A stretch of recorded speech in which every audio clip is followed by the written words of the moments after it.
everyone! Welcome back again to my YouTube channel. Ngayon pag-usapan natin, medyo nakakatawa to. Paano nga ba mamasyal na kahit may problema yung negosyo? Okay? So bago tayo magsimula sa ating vlog, kung hindi ka pa na-subscribe sa ating YouTube channel, please click the subscribe button and then click the notification bell para updated po kayo sa ating mga bagong vlog na i-upload.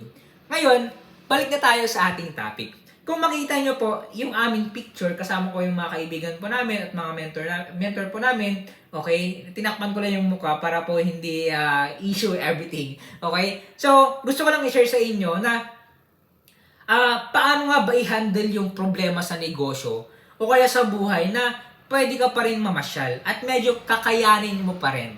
Kasi karamihan, pag may problema ng negosyo, mukmuk dyan, ganito ganyan, ayaw mo makisama, ayaw mo makipag-usap because of your problem.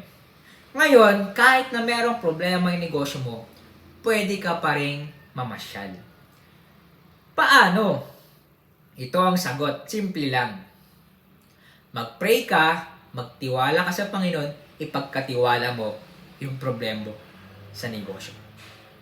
Yan lang pong kailangan natin. Kailangan natin pagkatiwalaan Panginoon. Kung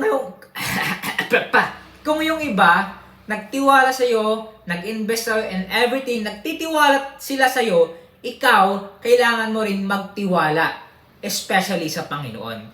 Kasi, kung yung problema na yan, pinagkatiwala sa'yo ng Panginoon, kailangan mo rin siyang pagkatiwalaan.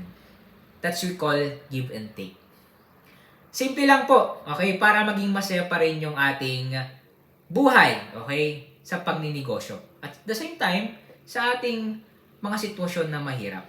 Bago pa tayo matapos sa ating vlog, meron po tayong ginawang libro para po sa inyo. Para po sa mga gustong magbasa ng libro about businesses, para po to sa inyo. Sa mga bago pong gustong magnegosyo, para po to sa inyo.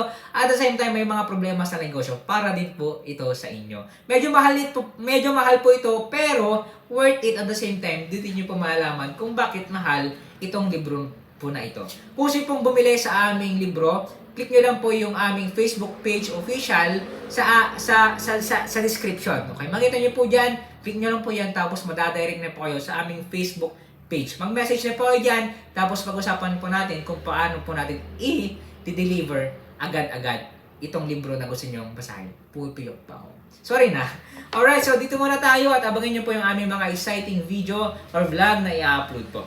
God bless po. Ingat-ingat po tayong lahat. Bye-bye.